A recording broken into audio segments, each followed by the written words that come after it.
Un formidable foyer de culture, de croyances, de langue, d'art. C'est l'Indonésie.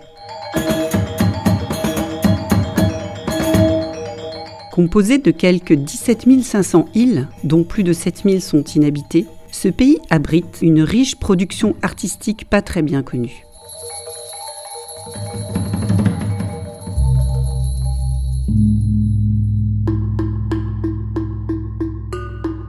Dans une grande maison de Lille, en France, l'anthropologue Christian Sylvain conserve des pièces d'art indonésien qu'il a réunies tout au long de dizaines de voyages et expéditions et qu'il expose dans sa galerie privée.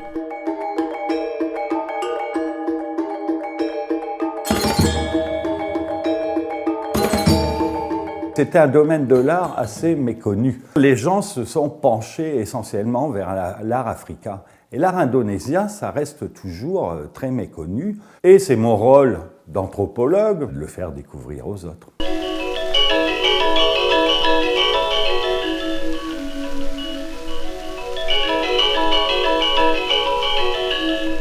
Voici un objet bien atypique qui, j'en ai vu une seule fois. C'est en fait un attrape-noix de coco. Vous montez au cocotier et avec ça, vous la faites tomber.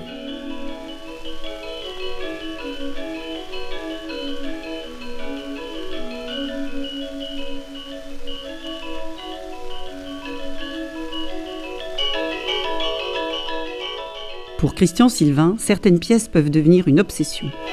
Par exemple, j'ai un tapis sinou que j'ai mis 30 ans à le trouver. J'ai un autre collier de chaman de Bornéo qui est une pièce tout à fait remarquable que j'ai mis 20 ans à trouver.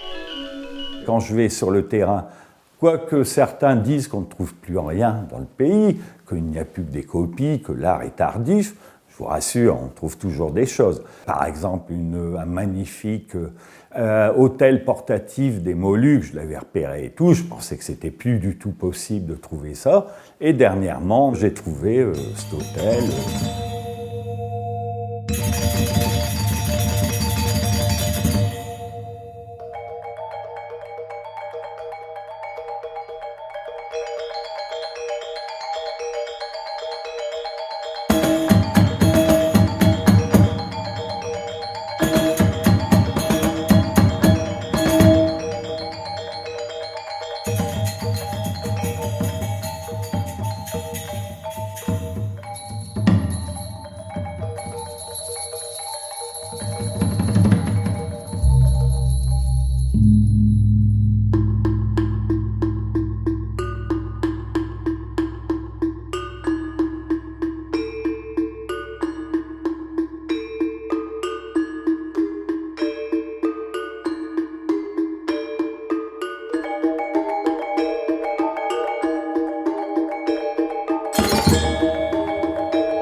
L'arrivée de Christian Sylvain à cet art méconnu est due au textile indonésien.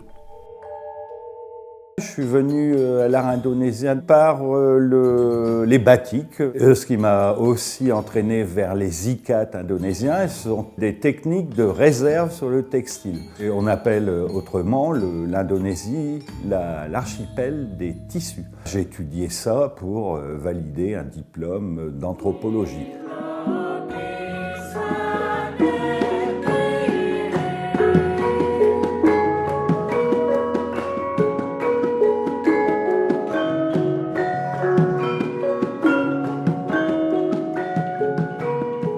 Mon amour pour l'Indonésie m'a entraîné aussi vers la statuaire, le masque, des domaines plus classiques, mais c'est peut-être dans les objets de la vie de tous les jours qu'on retrouve vraiment le caractère ethnologique d'un pays.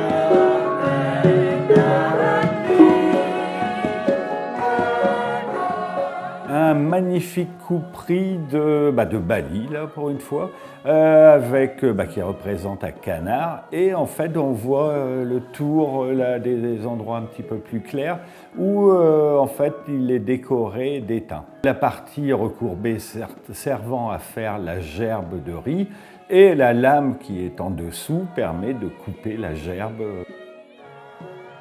La boucle d'oreille Iban de Kalimantan ou Bornéo est faite en bec de calao. La figuration qui existe sur cette boucle d'oreille est un asseau, sorte d'animal mythique, se caractérisant par ses 3 doigts.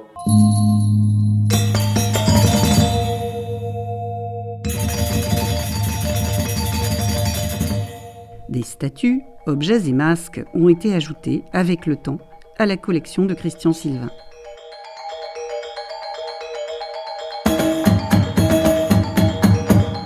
Les statues, il faut bien savoir qu'elles ont des fonctions commémoratives.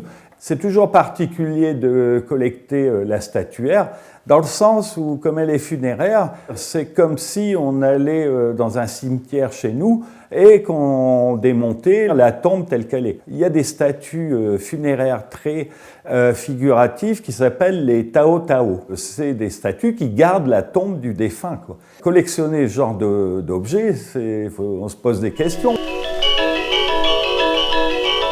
Les tissus ont aussi un usage social et parfois mortuaire, parce que beaucoup de tissus sacrés, quand on enterre ses morts, on utilise les plus beaux tissus.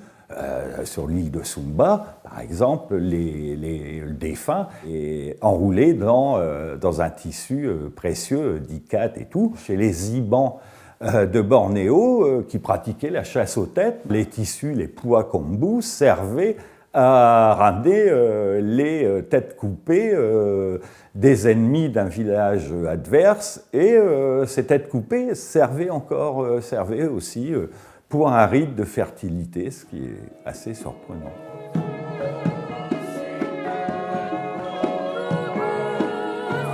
Le masque, essentiellement, il y a différents usages. Ça peut commencer par les mascarades du théâtre d'ombre javanais, le wayang kulit, mais aussi dans les autres îles. On utilise aussi le masque dans des rites de passage. Donc les rites de passage, ça peut être passage de l'enfance à l'adolescence, ou un autre rite de passage, c'est passer de vie à trépas.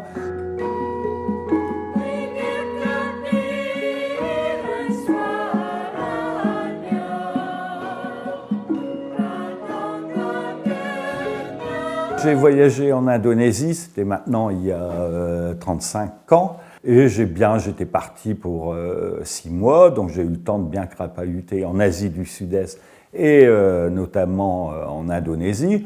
Et puis là, forcément, sur l'île de Java, j'ai découvert un trésor culturel.